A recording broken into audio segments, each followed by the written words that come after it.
Well, good morning, Cam. Good morning, sir. How are you? I'm doing well. You surviving the heat? I haven't been outside yet, but my air conditioning is off because it is literally 2 feet beyond my reach, and so for the sake of good audio, I will turn it off. So from an hour from now, we might be having a very different conversation about the heat. Yeah, I might be expediently pushing us towards the end of the episode. We'll find out how well your house is insulated. Well, the issue is I'm on the upstairs, so that doesn't help, right? All It's right. always warmer up top, and I have a leather seat, so it's The word sticky comes to mind. indeed yes, moist even for those that love that word. Oh yeah, it's been hot, and for someone who has to work outside the house, it's been hot. Well, okay, what's hot by Wisconsin at this time of year? Well, we've been in the 90s all Oh week. wow, Yeah, you have. yeah, we've been in the upper 80s, low 90s all week. This is the first day we've hit 90. Yeah. But so like recently I moved to a different part of the Chicagoland area, and what I found out is that routinely where I used to live is anywhere from like 5 to 8 degrees warmer than where I live now, which I Yeah. am very okay with. Closer to the It's- lake, maybe. yeah, well, no. Oh well, technically maybe, but I think we're just a different little sub-region, I guess, where it's just a little cooler. I don't know if we're lower in elevation because I was right by a river and now I'm right by a river again. But I FaceTimed with a bunch of friends that were all over at one of my best friends' houses for Father's Day last weekend. They're like, yeah, it's 90 degrees here. I was like, it's like 79, 80 tops. Yeah. So I've been checking the weather and it's like, man, Is it maybe windier there? I don't know. I don't know. But I would not have guessed that you were in the 90s all week, being Yeah. as far north as you are. Yeah. Today is going to be our last. I think we're supposed to hit 92 today, and then tomorrow it's cools down. I think we'll be 78 for tomorrow, and then in the 70s. I think we got one day in the 80s this next week. Are you guys getting the But big storm front rolling through? not right now.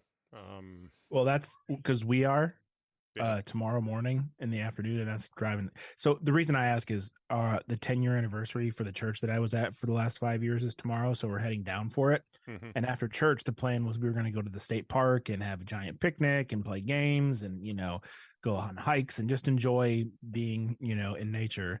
And of course, it hasn't rained in 8-10 days, and it's supposed to rain all morning and thunderstorm all afternoon tomorrow. So we will be having our party inside the church, it looks like. But anyways, We've got a little bit of rain in the forecast, but it doesn't look like it's supposed to rain all day, quite like you are explaining. A little bit of thunder in the morning and a little thunder in the afternoon,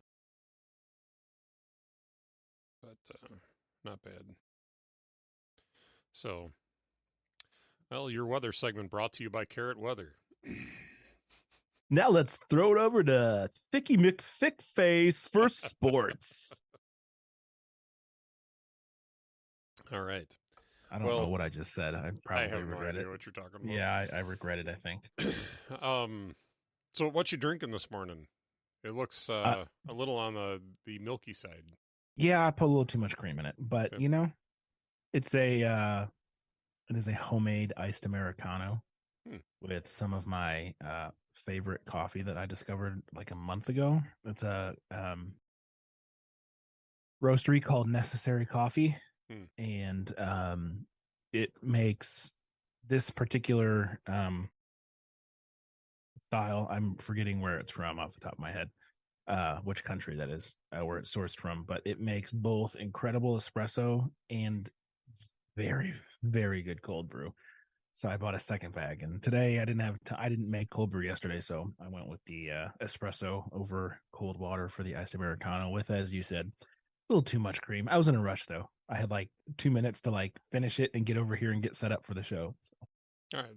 So I accidentally a little extra in there. So what you're trying to say is it's my fault. No, it's my fault. I'm just kidding. My fault because I thought I had more time than I did. I made breakfast for my daughter and me. We hung out, enjoyed a slow morning, and then I was like, "Oh, it's 9:54." Like, how did that happen? It was 9:30 2 minutes ago.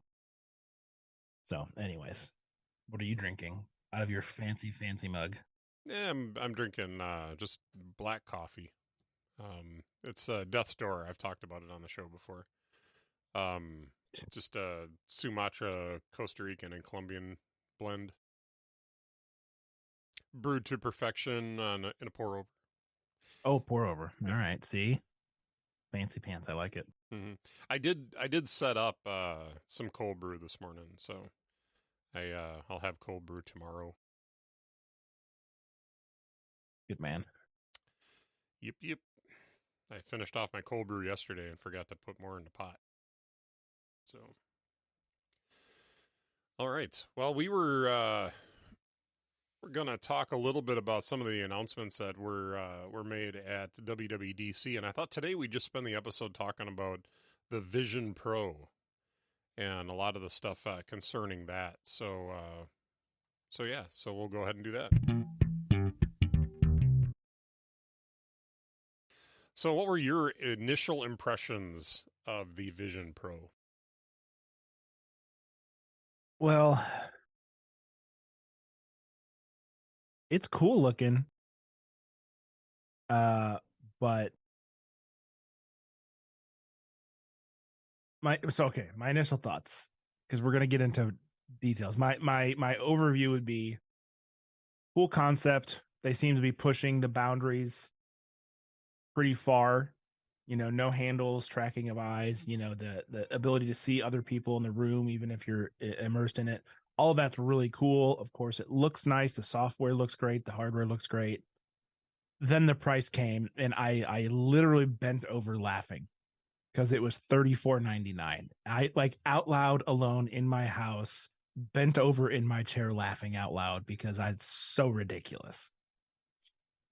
So, and I know there's a lot of arguments for why it's not a ridiculous price point, but my initial reaction was to giggle quite heartily to myself at the price, because guess who's not going to spend that kind of money on anything computer related? This guy. If I'm spending $3,500 on something, it's going to be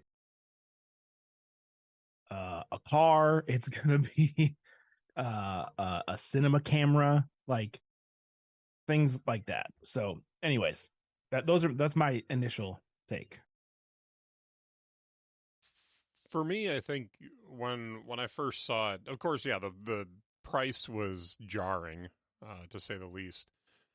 I really thought we were going to see something priced better than that. And obviously, I made my pick that it was going to be under $2,000, which I thought was risky, but at the same time, possible.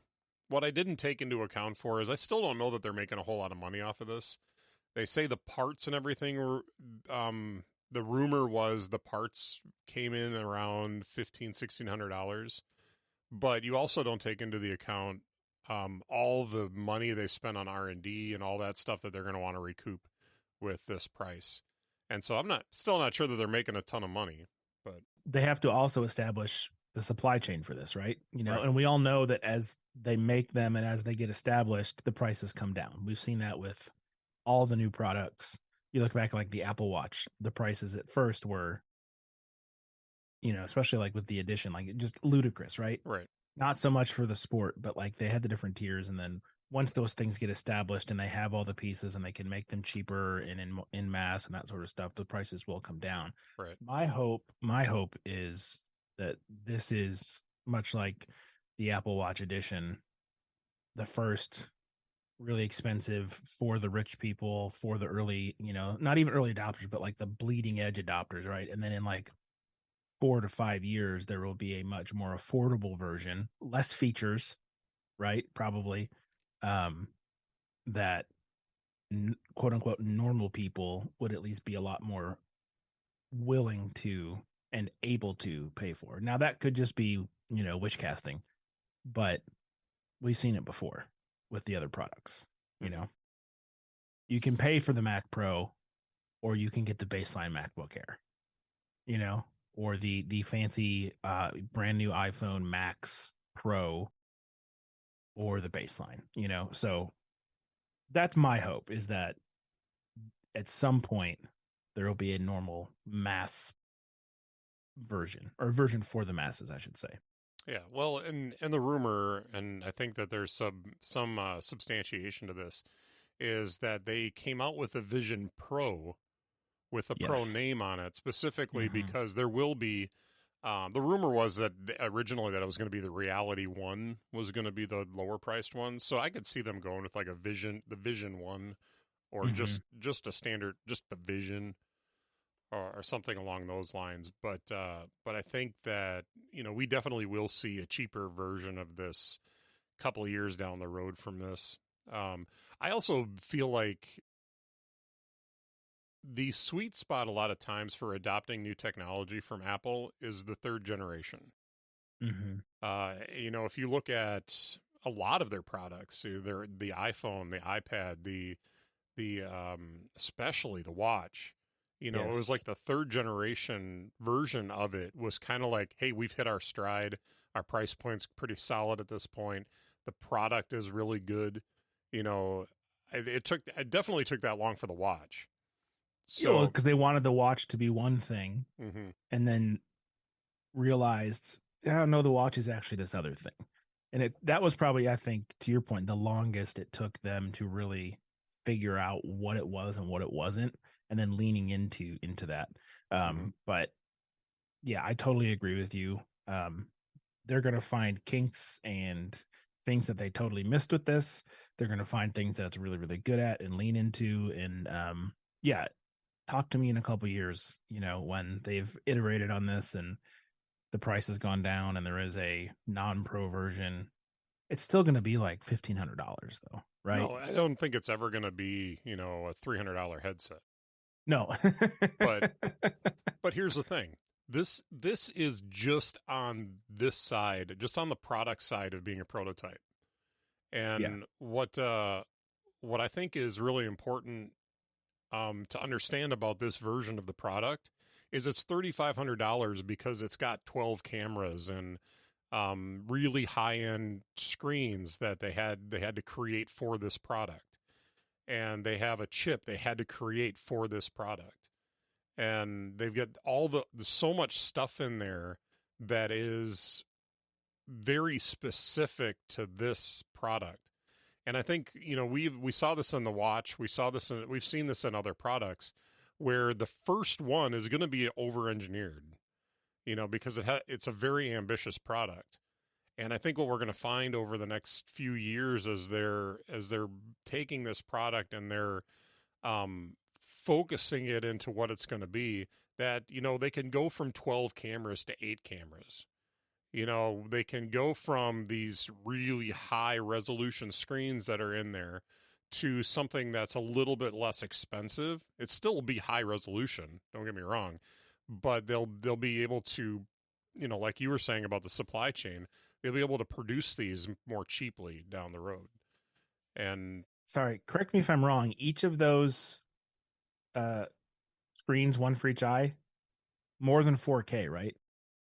That's the rumor. They haven't come out and said that specifically, but they said it's about, like, a lot of the pundits that I've heard talk about it that know a lot about screen technology are saying that it's right around 4K. It's not exactly, but it's right around 4K. See, because I thought they said something in the keynote about how each was more than 4K.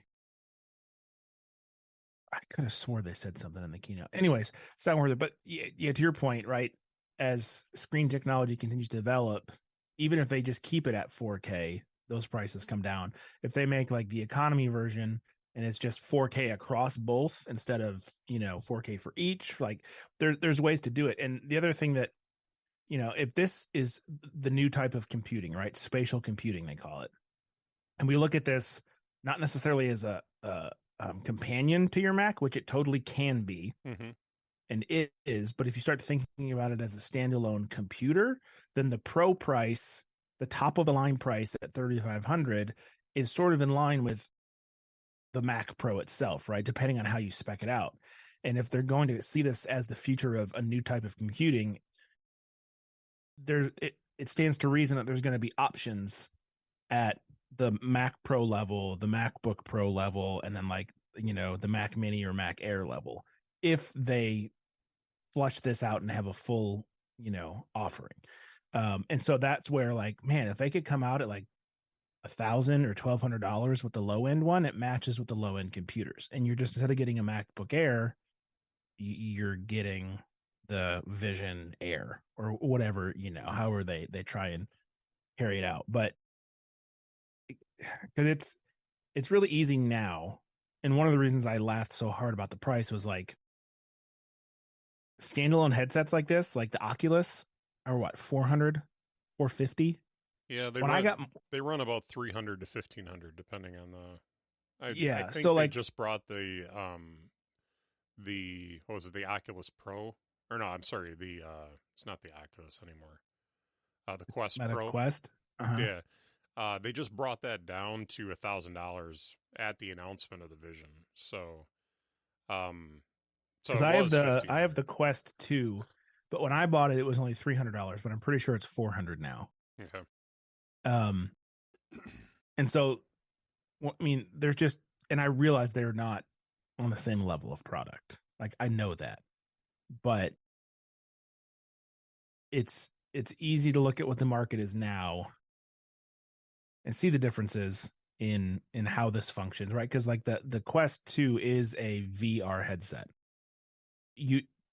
When you are in your little special area that you have to mark out, the Guardian Zone or whatever it's called, you cannot see anything except for what's in the headset. There is no mixed reality. There's no augmented. It is full VR. And you have the dinky little handle, hand controllers and that sort of stuff. But I guess the point I'm making here is that it's such a jump in price from what normal people would use. You know what I mean? But if we put it in that framework, like you have said, and I just sort of fleshed out from my own perspective, if this is the top of the line, it does match the top of the line with the Macs in that regard of being priced so that only the people that are going to use this professionally are going to buy it. And I feel better. I still think it's a ridiculous price. Like I feel the same way about Mac Pros. Like, it's just so much money. But like, the computing power you get with the Pros is insane, especially nowadays with the ultra chips and all that sort of stuff. And 75 what's the right word when they're all at the same time?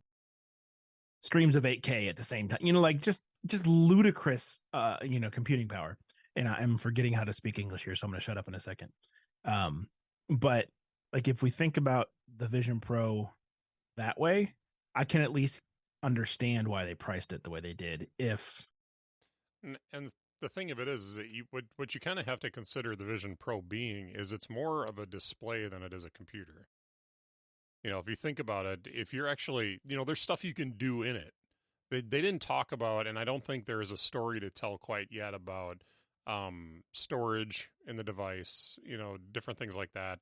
So whether it's got 32 gigs of memory versus, or 32 gigs of storage versus 2 terabytes, that story hasn't been told yet. I think we'll probably hear about that in the fall, but we don't know what that picture is going to look like. So what it's more likely, at least for the short term, is that what, like they showed, you could look down at your MacBook, and all of a sudden your MacBook becomes another part of the, gets displayed inside the Vision Pro. And I love that idea, because how cool would it be to edit the show in the Vision Pro? It would just be fun to have Adobe Audition, huge in my room. And I think that, for me, that's the killer part of it right now, is just being able to have any size display around you and just be able to look at different things, So Yeah, I agree that it's cool in that regard. Like, especially like if you make the movie screen like a 10-foot screen, you're like you're at an IMAX theater, but you're just on your couch or whatever. Um, the only complaint I have about seeing it as a companion to your computer, like as an additional display, is like I'm gonna spend, let's just say $1,500 on a MacBook Air, one that's got a bigger hard drive and a little more memory and all that sort of stuff. Then let's say there's a comparable Vision Air. You got to spend another 1,500 on it just to have a companion, so I can have a bigger screen. Like, that's a lot of money still just to have a companion to my Mac. Well, I mean, it does more than that, but yeah.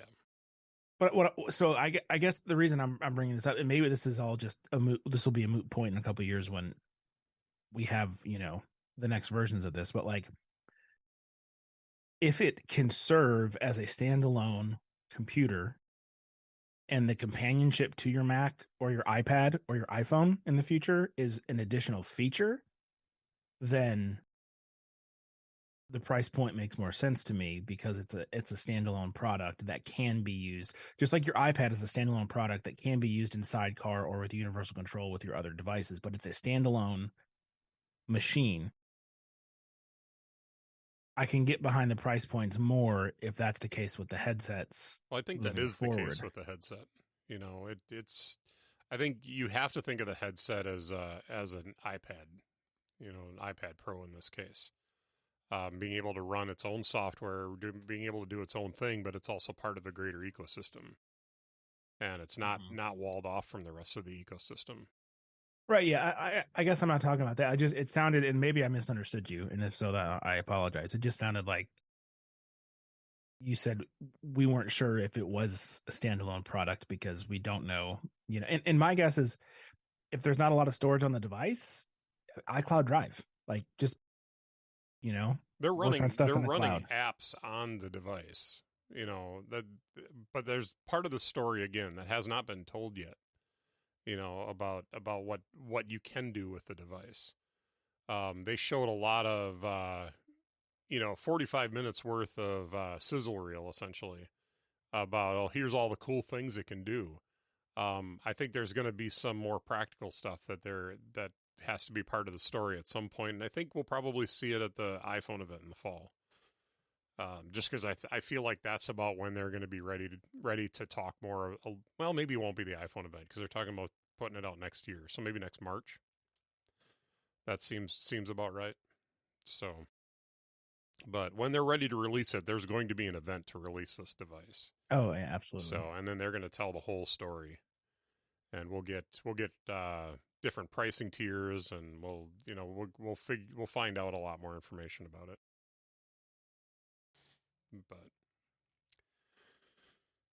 But yeah, I mean, have you heard any of the guys talk about their experiences with the device? Federico and Mike on From Connected, and then I didn't read Federico's full story on Mac Stories. I read his little excerpt on their weekly newsletter that they send out.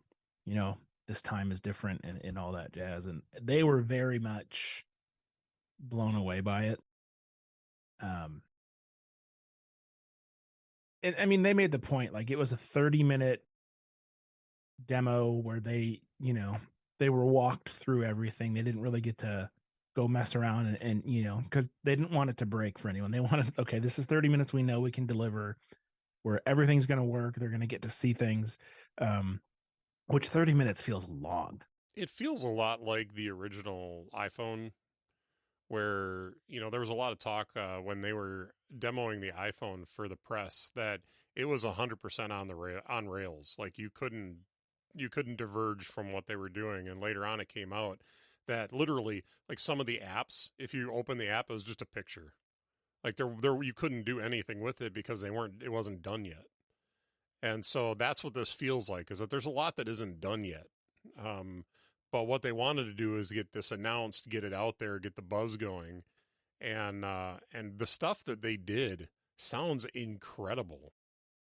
They were talking about if you listen to, I don't know if it's the latest Cortex now, but Mike Hurley basically walks through his entire experience in that 30 minutes with Gray to explain like exactly what that experience was like, and it's not far off the heels of when he had it.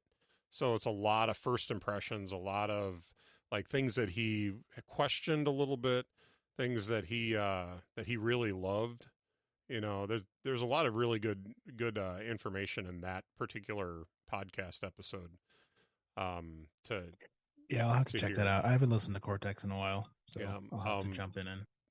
Jason Snell and Mike Hurley both had demos at WWDC, and so they talked about it at length on Upgrade right after that as well. And so there's a lot of really all the experiences that I've heard, Federico as well.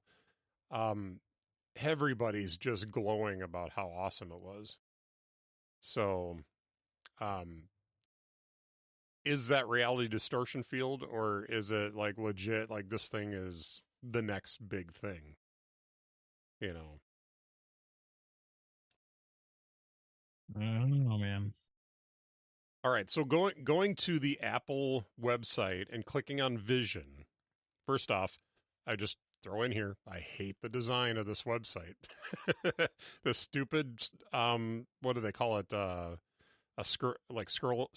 hijacking or something like that. But it drives me crazy. But anyway, going down through this page as far as features are concerned, my first question is, what do you think about eyesight?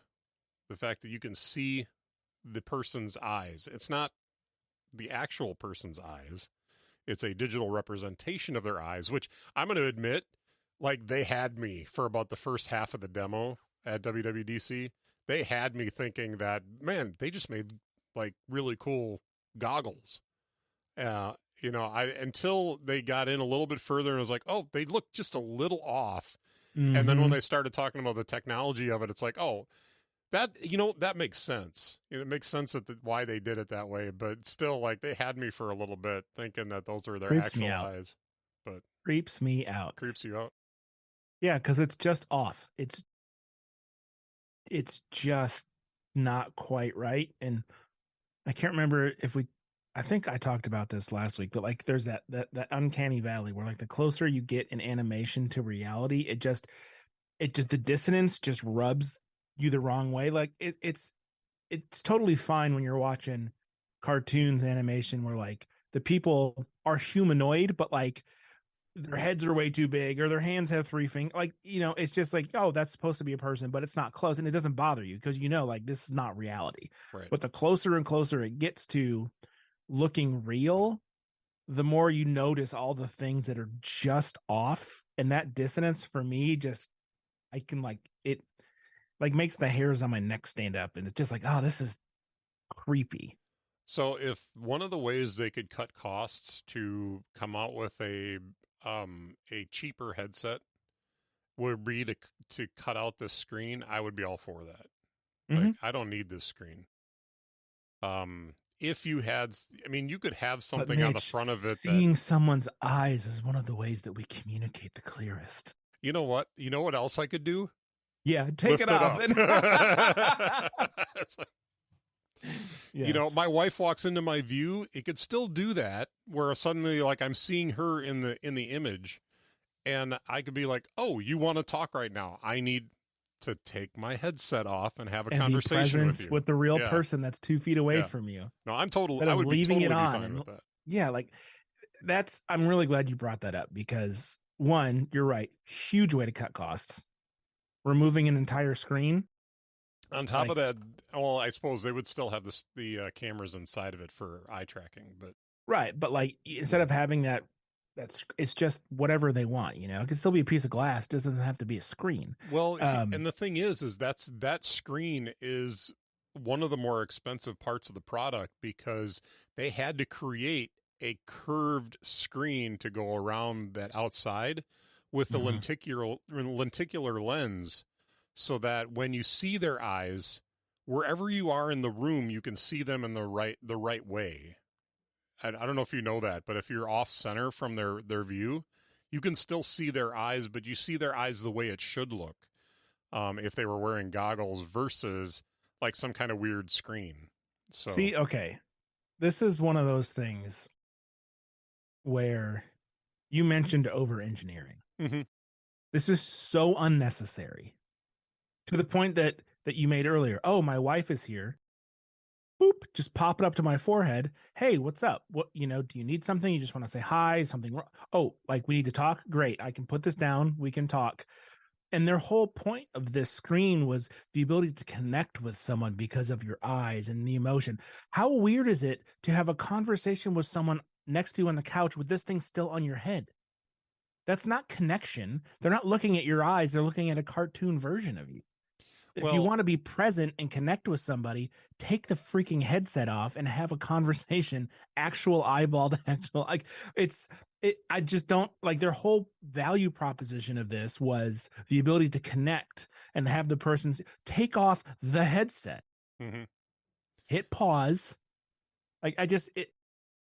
You have given me some vocabulary for what I was feeling and didn't quite know how to express with why this bothered me.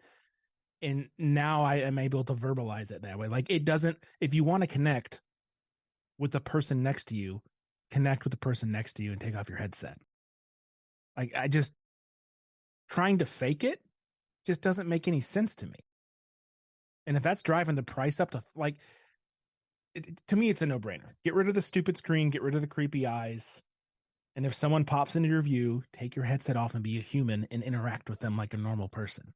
So I was gonna save some of this for later because I'm sure we'll get into FaceTime on this, but it really plays into the same idea of these fake eyes. Your fake avatar. Yeah. Oh my gosh! And now, Mike Hurley spoke about this a little bit when he was having his demo with it. He looked at the person that he was supposed to be talking to, and they were a digital avatar as well.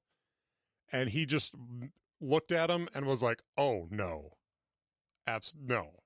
Mm-hmm. As a matter of fact, he was so creeped out by it that he picked up the window and he pulled it out of his field of view, so he didn't have to look at it. So I number one, I don't think that feature is ready. I think it's still a little bit half baked, but at the same time, I just don't think it's good. Let us use our memojis, and I think that will be a feature that you'll be able to just use a memoji instead of like this digital persona of you. And that's a great example. When you see the memoji, you know it's a cartoon. You know that things are like, and it doesn't bother you. Right? It either has to look perfect or just be a cartoon character of you. Yeah. Oh, yeah, the FaceTime thing. That's again, if you're gonna FaceTime somebody, use your actual face. I just that's the whole point of FaceTime is the ability to have face-to-face conversations when you can't be physically in the same room, because you're using a real camera to show your real face. And I love the fact that you can do FaceTime in this. I would love to be in a hotel room, away from my wife, maybe away from some friends, and be able to have my wife on this wall, some friends around over here, and be able to have a conversation with them like they're in the room with me. But even if they're in little windows, it still feels, roughly enough like they're there with you. And I think that could be really transformative. But if they're a digital avatar that obviously is not them, that has this uncanny valleyness to it, like that just is weird. Yeah. If they're a memoji, hey, that's fun. I could probably live with that over some kind of uncanny valley avatar or persona.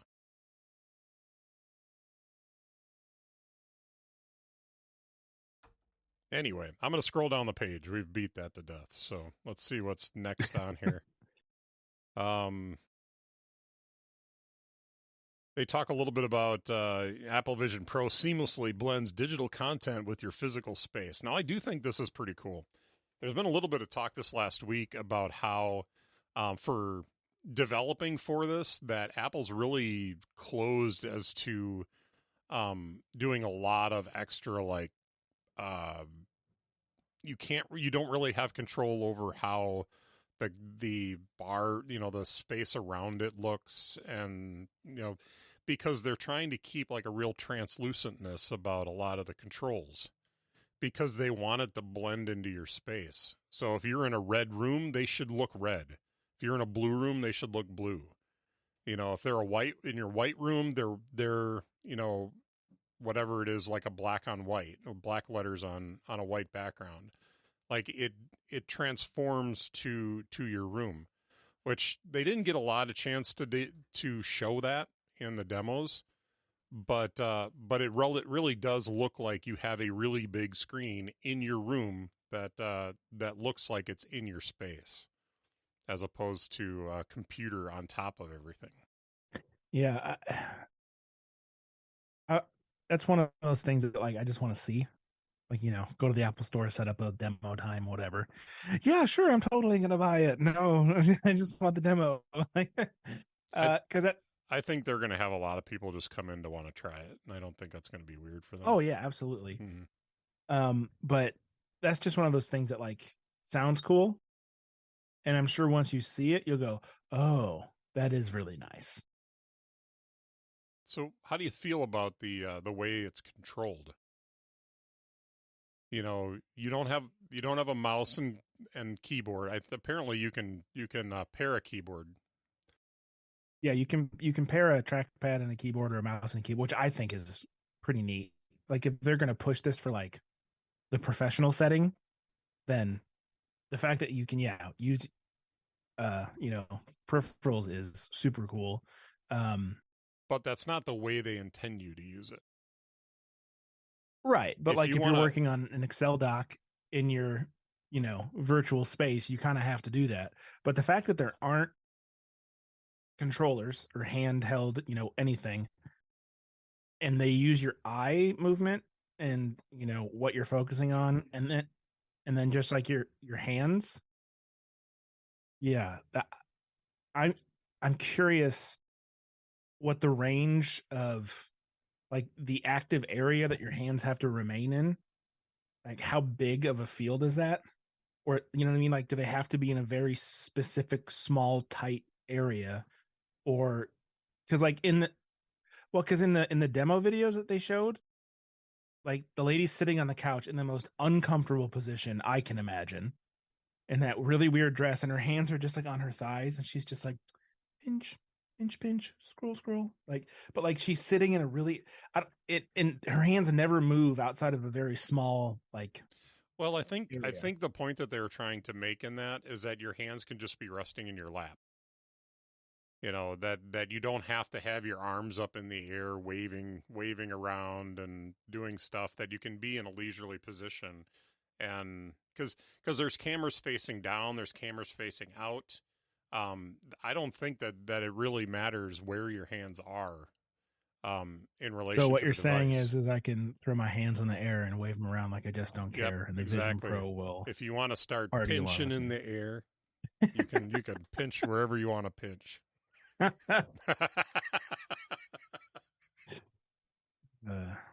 because I'm looking at a different part of the website now, and there's one point where the lady with the headset on, she's scrolling up in an app, and it scrolls, and then she takes her hands and goes like this to make it bigger. Yep. And then brings it in, and then all the apps kind of. So, yeah, I mean, one hand is like elbow width and above her head, and the other one is like even further to her left, and she brings it, and it tracks with the expansion. So that gives me a better idea of the range of motion. So I must have missed that during the keynote. But yeah, the fact that it's just eye tracking and hand tracking, that is obviously a strong push towards new technology and new feature sets that other headsets don't. currently have. So Yeah. that's pretty neat. I think just a lot of the consumption on this device. I think that's going to be the story. It's going to be very similar to the iPad to start. Like this, I think they're really trying to push people away from it being a consumption device. But how many of us are going to actually get a lot of work done in this right now as it is? Mm-hmm.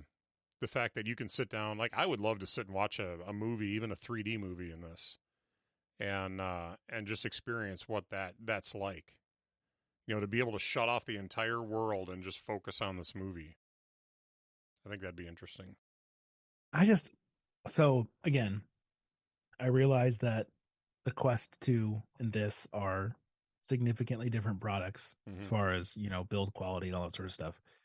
But like, I can't have my Quest on for more than like 20 minutes tops before I have to take it off because it gets uncomfortable. I get like raccoon face where this is all red, where the headset is, especially like if I'm playing Beat Saber and I'm getting a little sweat going.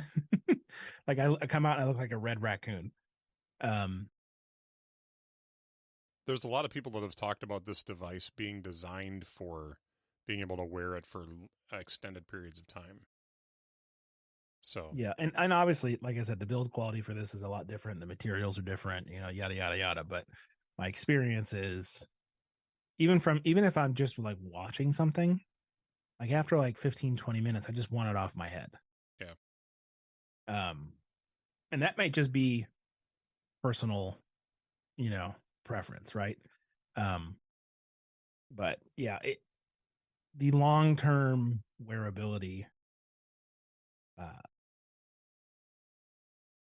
is something that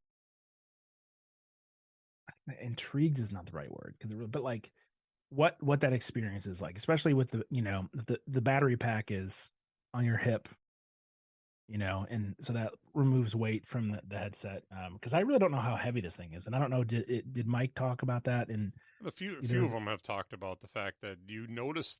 He said it's actually a lot like the AirPods Max.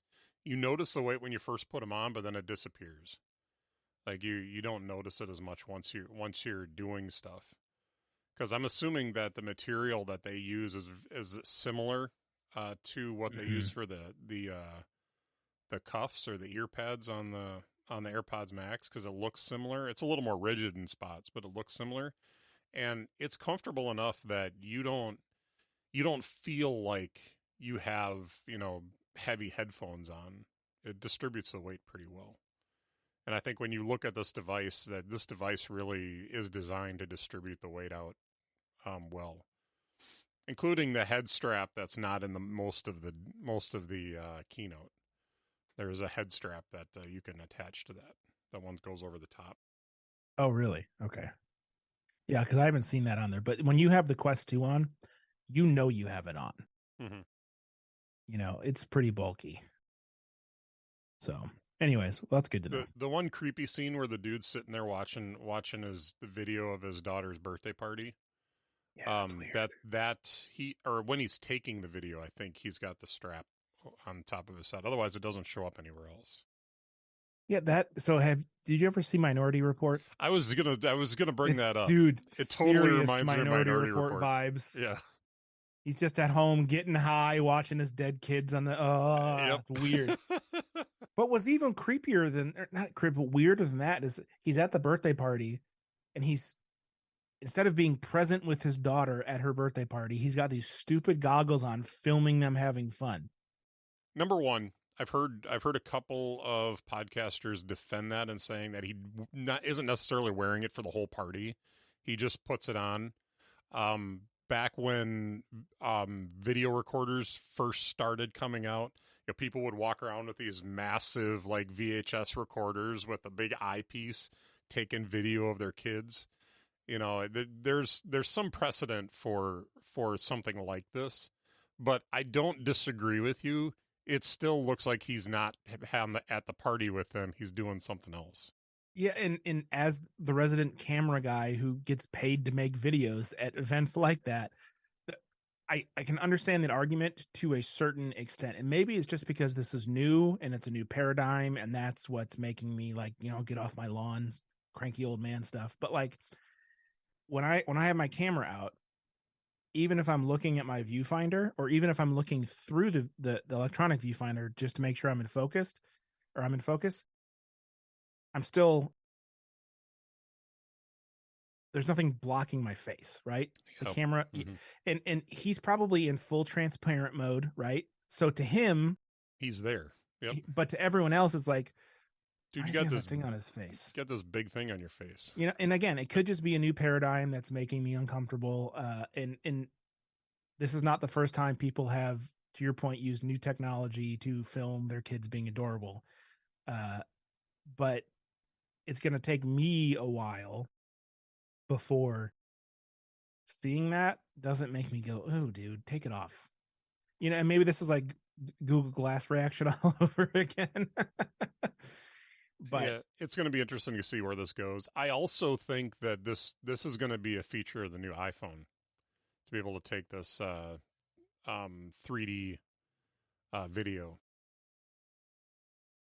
I would be surprised to not see a iPhone at the iPhone event this year that doesn't have 4 cameras on it, 2 of those for taking 3D video.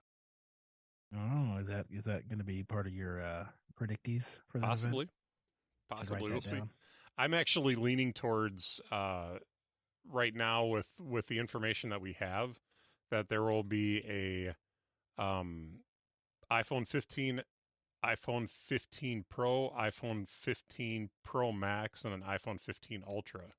And the Ultra will have the four cameras. Will kind of go along with a lot of what you're seeing with the Vision Pro, to help be kind of a device for capturing video and stuff like that you would see on the Vision Pro. And they might even sell it as, hey, we've introduced the future. Now here's the future of the iPhone, as a complement to this. So Mitch is working on his marketing jargon. I like it. No, I'm thinking I would not be surprised to see this in September.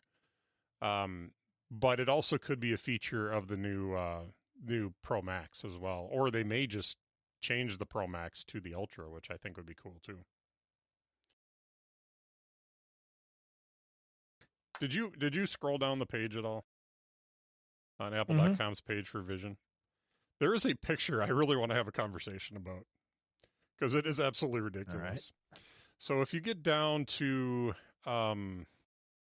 they go through the product specs, different things about the design, Apple's first spatial operating system. They talk a little bit about the operating system.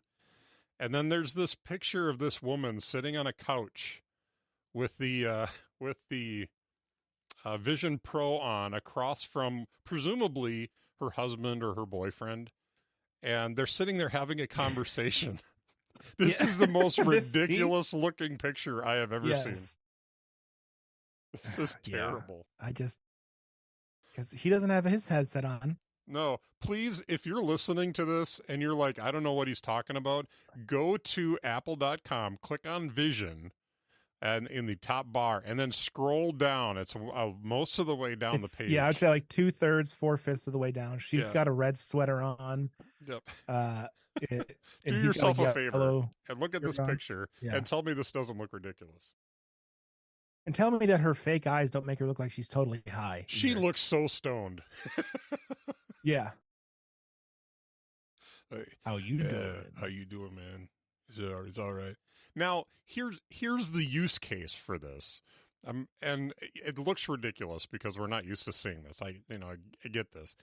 But the use case for this is you're having this conversation and she's videoing him talking about something in like space, like 3D, so that she can go back and review this.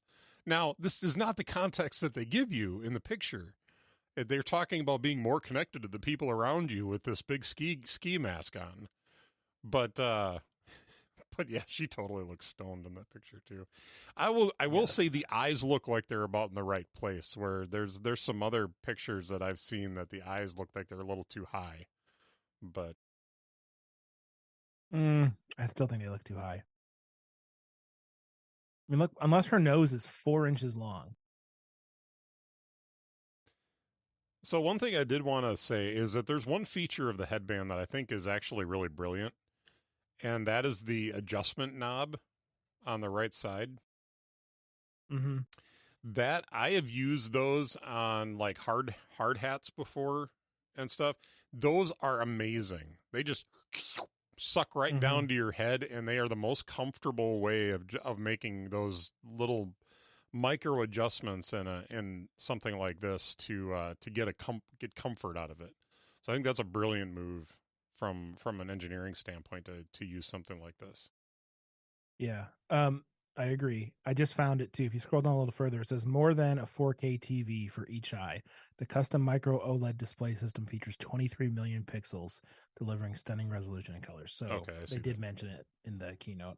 I'm not crazy in that regard. Now, okay. other areas, are up for debate. But I think there's some real questions about how this the spatial audio system that they have on this, because this seems really weird. Like you have these two little audio pods that sit above your ears, and somehow they're supposed to give you sound, like this immersive sound throughout the room. And I haven't heard anybody say that it didn't work, or that they weren't convinced by it, because there were a couple of questions about that in a few of the podcasts that I heard. But at the same time, like I just don't know how this engineering works that it sounds that convincing. From I could imagine with AirPods in, they would sound like that, like the AirPods 2, but AirPods Pro 2. But I just can't imagine that those little audio pods are doing all that work. So well, I mean, so I was going to make almost a different, the opposite argument is okay, like if they can do it with the tiny, tiny, tiny AirPods, like the things on the side, the air, whatever they call it, the sound audio pods are bigger.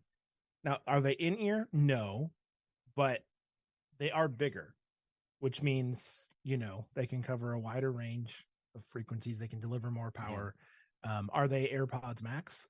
No, but they're certainly bigger and more powerful than the AirPods. The difference being the AirPods can deliver the noise cancellation, which helps you immerse even more in the sound.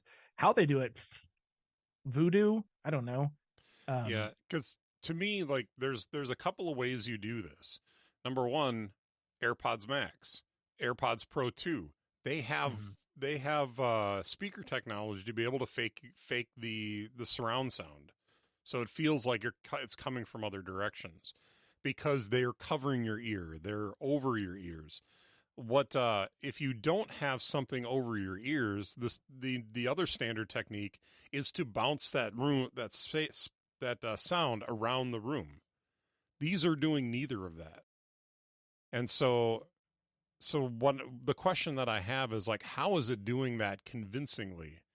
And it sounds to me like it's pretty convincing. So With audio ray tracing, Vision Pro analyzes your room's acoustic properties, including the physical materials, to adapt and match sound to your space. yeah, Dark magic, man, I'm telling you. yep. It's got to be Satan. Well, I mean, it is science, so clearly. Yeah. So that was a joke. That was a joke. By the way, that was a joke. I'm not in that category. That was a joke. So the only other thing that I really wanted to comment on, and I think it's probably the most important part of this product, because of the amount of, when you've got 12 cameras and you've got eye tracking and you've got all of this stuff scanning everything around you and you. I love the fact that privacy was a huge focus. They made a point. There's a layer between the operating system and apps that will not allow apps to track where your eyes are. The only time apps get any kind of information about where your eyes are looking is when you click on something, because that's when it needs to know that. So there's no way for Facebook to be able to tell, hey, you looked at this and you looked at that without you actually interacting with it. So I think that's super important. And on top of that, you're creating a model of your home inside of this device. And there's no way for that to leave the device. So I think that's really important too. Yeah. Agreed. So I'm reading about the eye tracking, and it says a high-performance eye tracking system of LEDs and infrared cameras projects invisible light patterns onto each eye. Surely that can't be good. Like, just pumping infrared light into your eyes. I mean, I know that's part of our environment, and I'm slightly being silly, but we'll see. What are the long-term ramifications of just blasting infrared lights into your eyes? Well, there's been a lot of questions too, and there's an answer to this, so don't go too far with this. But there's been questions too about, well, if your eyes are always focusing on screens that are right in front of your face, how is that good for you? Mm-hmm. And apparently, and I don't understand the science behind this, but apparently you're focusing in the distance when something's in the distance, even if the screen's like right here. You know, if it's a 3D image, which all of this is, your eyes focus the way they normally would focus. They're not focusing on these little screens. And again, I don't know how the science works, but apparently, I've heard some really smart people talk about this, and I trust that they're being honest about it.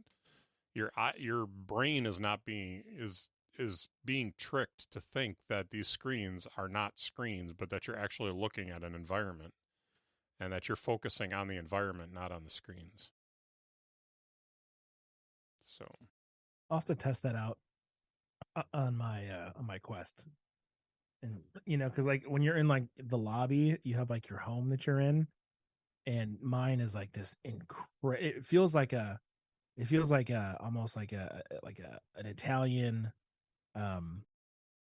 villa, but like in a mountainous jungle area, which I know is not Italy, and it's like open to like it's really cool looking. But like I can stand in my little stone courtyard and I can look into the house at like the sofa and the kitchen, or I can look out at the mountainscape. So obviously vast differences in distance.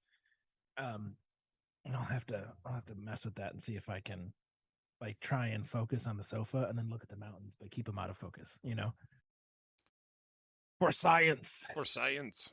I don't know why that had to be Scottish, but it seemed fun. All right. Well, that's about all I have to say about this. Do you have anything you wanted to add? I do not, Stone Cold. All right. Let's talk about what's delighting us today. Do you have something that you'd like to discuss that's delighting you today, sir? I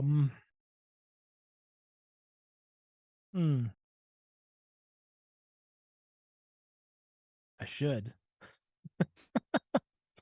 Why don't you go first? So, I think a few episodes back, I talked about Legend of Zelda: Tears of the Kingdom, and I've been playing this game a lot and really enjoying it. It's oh my gosh, this is a cool game, and it's like to say that I'm halfway through is like, no, nowhere near that. There's a lot left to do yet, but I saw something on Mac Stories this last week. There is a new app.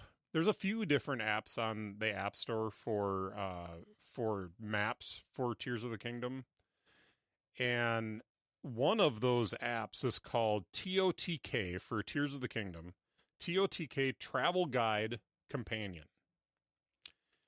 And this app is actually really cool. I originally had found a website that was a companion map for Tears of the Kingdom. And it had all the different levels of the map and everything. And you could track your progress through. You could mark shrines completed. You could mark different things that you've already been to. You could do a lot of that kind of stuff. But what this travel guide does is um, it uses what looks to me like the Apple Maps interface to basically show you a map of the of Hyrule, Mm-hmm.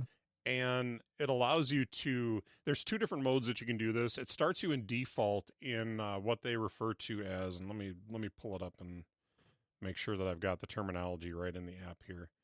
But it'll let you under locations in the settings app. It allows you to say hide until discovered or show all. So what it allows you to do is as you progress through the game, you can mark shrines, you can track everything manually if you want to. If you're someone that doesn't want spoilers, doesn't want to know where everything is, but wants to discover it all on your own, that's how this app defaults. But if you want to just open everything up on the map and see where everything is, it will allow you to select show all, and then it shows all of the Skyview towers, all the shrines, all the Karak locations, chasms, caves, everything that you can need to get to on the map is available, in the map if you open that up.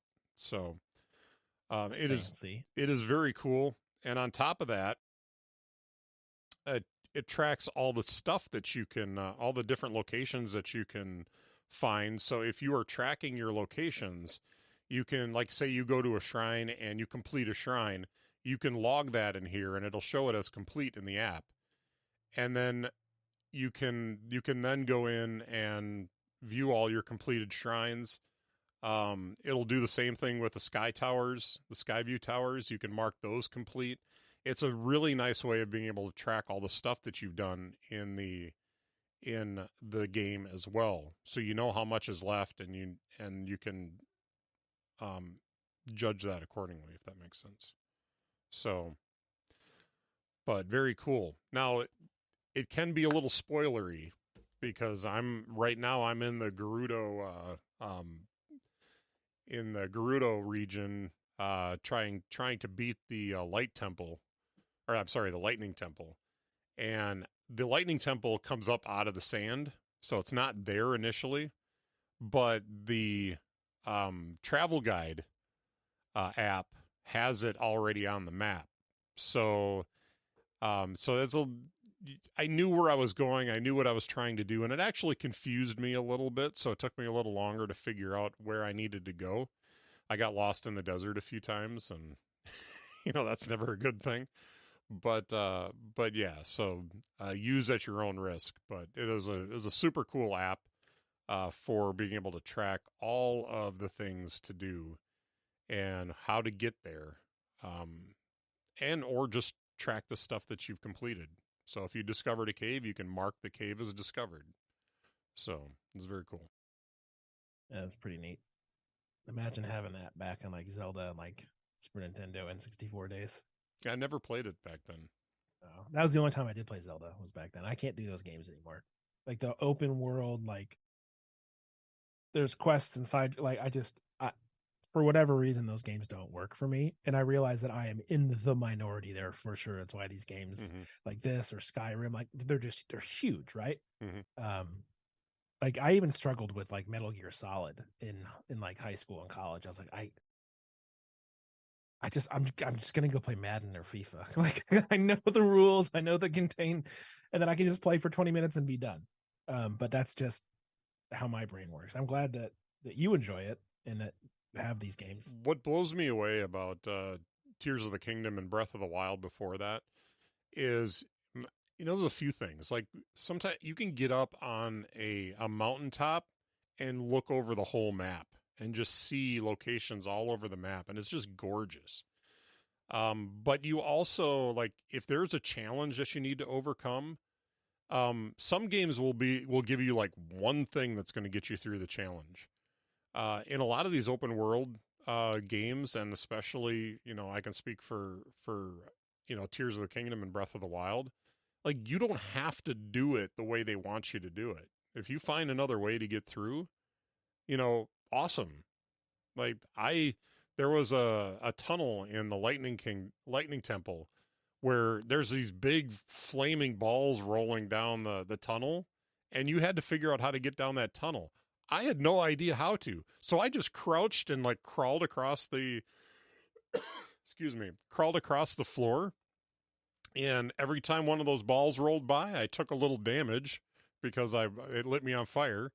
But it would go out and I would just take a little bit of damage, and I had like 3 of them hit me, and then I just ran into the next hallway where I needed to be and shut that off, and I wasn't having to worry about running through that or having to deal with those flaming balls anymore. And I'm sure that's not the way they intended you to do it, but it fixed. I got through. I did it. So I got lit on fire 3 times, but I will say that reminds me of the worst named WWE pay-per-view event of all time, Great Balls of Fire. Great Balls of Fire. Do you remember that? Yes. Yes, I do. Welcome to WWE Great Balls of Fire. Our main event, Brock Lesnar versus Jerry Lee Lewis. Anyways. All right, so what's delighting you today? What's that? I was just saying I'm happy that you survived your encounter with the Great Balls of Fire rolling at you. Me too. Proud of you, Mitch. What's delighting me? Books. I know that's perhaps a silly answer, but something you need to know about Cam is he's a simple man. Well, he's delighted by simple things most of the time. But part of obviously moving is packing all of your stuff and then unpacking and putting it all away. And I got to, sort of redo my library and rediscover some books that I had forgotten that I had. And I'm the type of person that like reads multiple books at the same time because I just can't, like, especially the type of books I read. Like, I just can't sit and read a 500-page theology book from front to back. Like, I gotta have other books on different topics to help, work through. And so there's a couple books that I've been reading lately that have been very enjoyable and good. And I have a little reading corner over here that's very comfortable and nice. And I don't do it enough because sometimes I just want to watch TV and, try and shut my brain off and just be entertained. And I'm trying to do that less and to read more because one is edifying and the other is not, generally speaking, for my, my soul and my long-term, well-being and mental acuity and all that sort of stuff. So I'm trying to read more and watch less television. But breaking habits is hard and establishing new ones is hard. So but the times that I am able to read, like the books that I'm reading right now are Biblical Critical Theory by Christopher Walken, which is, it's going to take me a year and a half to get through. It's legitimately 2 inches thick and probably 15 inches. I mean, it's a big textbook size book. And it's dense, but it's really, really good. It's kicking my butt. It takes me like 10 minutes to read like 2 pages because I got to reread stuff and I highlight and underline a bunch. And then the other book I'm reading is The Bruised Reed by Richard Sibbes, who was a Puritan back in the day. And it's an entire book breaking down like 2 or 3 verses in the Gospel of Matthew about Jesus. And it's good. It's good.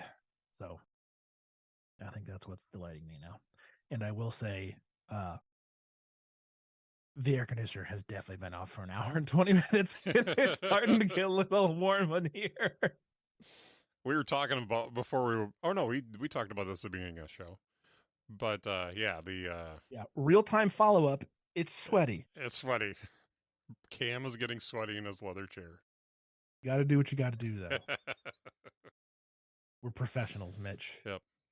So we need to get you a good noise filter. Well, the issue is the air conditioner is literally 3 feet away from me. Yeah. And I know what it's like to edit podcasts with crappy audio, and I don't want to do that to you, Mitch. I want to make your life as easy as possible. All right.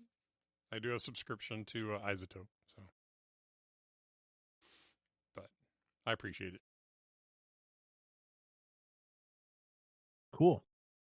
All right. I think that's all I got. I think that's all we got for today. So Rock on. all right. Well, if you are looking for more information or you're looking for, I don't know, for our website, I do have it at, we have it at innerdialogue.show. So you can check that out. If you want to know more about us individually, you can check out my website at mitchcraig.online. Cam, where can people find you? CamBrennan.com.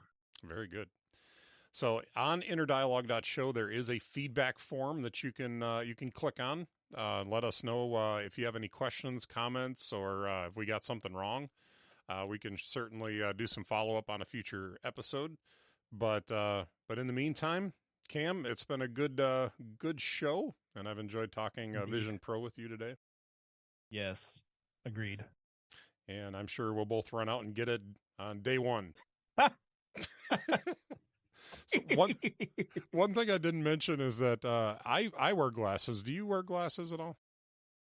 Yeah, but my prescription's pretty light. Yeah, I don't. I would have to get the lenses, and I'm figuring I'm going to be over $4,000 by the time I get lenses in these things. That's so much. Yeah, that's crazy. Anyway, we are wrapping up the show. So Cam, you have a good week, sir. You as well.